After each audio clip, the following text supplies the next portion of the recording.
Hello students, this is Madan Swami. Agri zone के digital classes पर आपका हार्दिक स्वागत है। आज फिर मैं आपके साथ हाजिर हूँ आज का फैक्ट क्लासेस के अंदर। तो सबसे पहले अपनी बात करेंगे, आज का फैक्ट रहेगा क्या, जल मांग वाटर रिक्वायरमेंट के बारे में। आप सभी स्टूडेंट्स हो सकता है कि कंफ्यूज रहते होंगे इस चीज के अंदर कि वाटर रिक्वायरमेंट क्या होती है। हम ये तो याद कर लेते हैं कि फलाने की वाटर रिक्वायरमेंट ये है, फलाने की ये है, जैसे कि आप ज्यादातर चावल और गन्ना की ज्यादातर याद रखते हैं, गेहूं और ज्वार की भी ज्यादातर याद रखते होंगे, परंतु ये होती क्या है water requirement. What is water requirement, चर्चा करेंगे। देखो इसी पर जल मांग जो होती है वो फसल वाष्पोत्सर्जन यानी ईटी के अंदर कितना नुकसान हो जाता है अपने को जल का, फिर कुल जल उपयोग यानी वाटर का कंजप्टिव यूज जो होता है। देखो एक तो होता है कंजक्टिव यूज और एक होता है कंजप्टिव यूज। कंजप्टिव यूज होता है कि प्लांट जो होता है अपनी ऑल प्रैक्टिसेस में कितना वाटर यूज कर रहा है। हम कहते हैं कि मेटाबॉलिक एक्टिविटीज में 1%, बाकी 99% वाटर है वो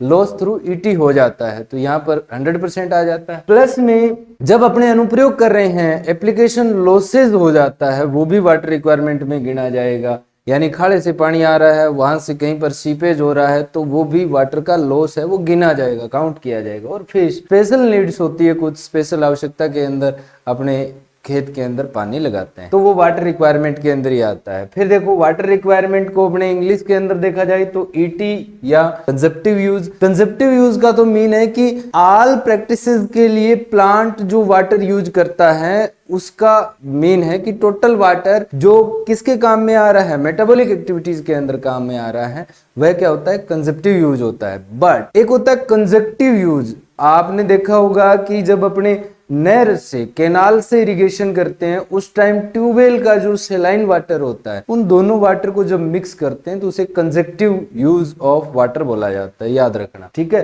कंजक्शन जैसे अपने पढ़ते हैं ना, कंजक्शन मतलब कोई चीज को ज्वाइंट करना। इसीलिए शुद्ध पानी प्योर वाटर, कैनाल का वाटर और ट्यूबवेल का वाटर दोनों को साथ में यूज करना क्या कहलाता है, कंजक्टिव कहलाता है। फिर अपने एप्लीकेशन लॉसेज और स्पेशल नीड्स के अंदर जितना भी पानी अपने काम में आ रहा है वो क्या होती है, जल मांग होती है, वाटर रिक्वायरमेंट होती है। यानी अपने स्पष्ट रूप से कह सकते हैं कि प्लांट के एक बेस पीरियड में, क्रॉप के एक बेस पीरियड में कितना वाटर रिक्वायरमेंट होता है, वही उसकी क्या होती है, जल मांग होती है। परंतु अपने से क्वेश्चन पूछ लिए जाते हैं उस टाइम थोड़ी सी गड़बड़ी कर देते हैं। अपने से ये पूछ लिया जाता है कि जल मांग में निहित होता है कौन कौन सी चीज वाटर रिक्वायरमेंट में कंटेंस करती है, तो ये बात याद रखनी है। फिर देखो अपने वाटर रिक्वायरमेंट को इस तरीके से भी डिस्क्राइब कर सकते हैं कि जो इरिगेशन है उसे IRR से दर्शाते हैं कि हमने कितना पानी खेत के अंदर दिया। फिर आता है इफेक्टिव रेनफॉल,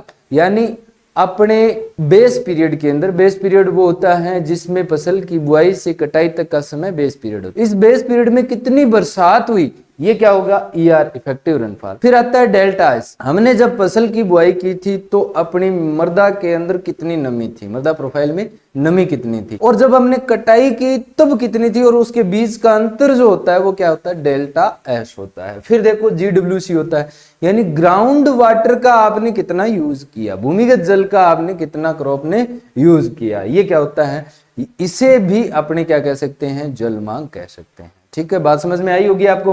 फिर आता है देखो, इससे अपने निकाल सकते हैं नेट इरिगेशन।